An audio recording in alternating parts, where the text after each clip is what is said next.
बिहार सरकार पर्यटन को लेकर काफ़ी गंभीर है। प्रदेश में कई ऐसे पर्यटन स्थल हैं जहां आपको ज़रूर जाना चाहिए। सैर सपाटा के लिए सासाराम में भी कई ऐसी जगह हैं जो आपको बेहद खूबसूरत लगेंगे। छुट्टी के दिनों में अगर आप कहीं घूमने का प्लान बना रहे हैं तो आपको बिहार के सासाराम के इन जगहों पर एक बार ज़रूर जाना चाहिए। यहाँ किले मकबरे का इतिहास आज भी आपको अपनी ओर खींचेगा। वहीं मंदिर और झरना आपके मन को एक अलग सुकून देगा। सासाराम में शेरशाह सूरी का मकबरा है। आपको पहले शेरशाह सूरी के मकबरा के बारे में बताते हैं, फिर कुछ और भी ऐसी जगह हैं जिसका जिक्र अभी हम करने वाले हैं। सासाराम में शेरशाह सूरी का मकबरा पर्यटकों के लिए आकर्षण का केंद्र है। इस मकबरे का निर्माण सन 1545 में पूरा हुआ था। यह मकबरा बिहार के पठान सम्राट शेरशाह सूरी की याद में बनाया गया। शेरशाह सूरी ने मुगल साम्राज्य को हराया था और उत्तर भारत में सूरी साम्राज्य की स्थापना की थी। यह मकबरा 52 एकड़ तालाब के बीच में स्थित है। सड़क मार्ग से शहर के किसी भी कोने से आसानी से यहाँ पहुँचा जा सकता है। रौजा रोड यहाँ पहुँचने के लिए मुख्य रोड है। बनारस और गया के बीच सासाराम एक प्रमुख रेलवे स्टेशन है। दीनदयाल उपाध्याय स्टेशन मुगल सराय भी ट्रेन बदलकर यहाँ आसानी से पहुँचा जा सकता है। यहाँ नज़दीकी एयरपोर्ट गया है। वैसे आप पटना और बनारस एयरपोर्ट का विकल्प भी देख सकते हैं। आपको बता दें कि इसके बाद जो एक और मनोरम है, सुंदर है, वह है रोहतासगढ़ का किला। अगर आप सासाराम में हैं और इतिहास से जुड़ी चीज़ों में दिलचस्पी रखते हैं तो किला और महल देखने के लिए राजस्थान जाने का इंतज़ार मत कीजिए।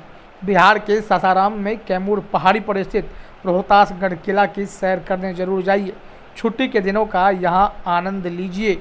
इस किले के बारे में बताया जाता है कि इसे राजा हरिश्चंद्र के पुत्र रोहितासु ने बनाया था, जिस पर आगे चलकर आदिवासी राजाओं का हुकूमत चला। वो इसे शौर्य का प्रतीक मानते थे। बाद में यह किला शेरशाह के अधीन रहा। 28 वर्ग मील क्षेत्र में फैले इस किले में 83 दरवाजे हैं। अकबर के शासन में राजा मानसिंह इस किले से बिहार बंगाल पर शासन चलाते थे। कहा जाता है कि बादशाह शाहजहां भी अपनी बेगम के साथ इस किले में रहे। आप रोहतासगढ़ के किले को देख भी सकते हैं कि कितना खूबसूरत तरीके से इसे बनाया गया है। अब बात करते हैं शेरगढ़ का किला। बिहार के रोहतास जिला का एक और किला ऐसा है जो कई रहस्य समेटे हुए है। शेरगढ़ का किला आपको एक बार ज़रूर जाना चाहिए। कैमूर की पहाड़ियों पर मौजूद इस किले की बनावट दूसरे किलों से बिल्कुल अलग है। इसकी बनावट ऐसा है कि ये किला बाहर से किसी को भी नहीं दिखता। ये 3 तरफ से जंगलों से घिरा है। वहीं एक तरफ से यहाँ दुर्गावती नदी है। सैकड़ों सुरंगें और तहखाने इस किले के रहस्य को और बढ़ाते हैं।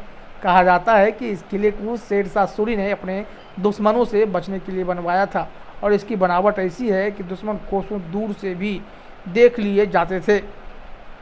अब कुछ कुंड की चर्चा है। धुआं कुंड के बारे में जानिए। अगर आप प्रकृति से प्यार करते हैं और छुट्टियों में पहाड़ों पर घूमने का शौक़ रखते हैं तो आप एक बार सासाराम के धुआं कुंड जलप्रपात का आनंद लेने जरूर जाएं। यहाँ आप प्रकृति की अनोखी छटा देख सकेंगे। वाटरफॉल आपको अलग ही दुनिया में लेकर जाएगा। धुआं कुंड जलप्रपात से आप विंध्य पर्वत श्रृंखला की कैमूर पहाड़ियों का खूबसूरत नज़ारा देख सकते हैं। यहाँ 130 फीट की ऊंचाई से पानी गिरता आप देखेंगे जो धुआं बन जाता है। यह ऋषि मुनियों की तोस्थली है। बरसात में सैलानी यहाँ बड़ी तादाद में आते हैं। एक मंझर कुंड है जिसकी भी चर्चा खूब होती है।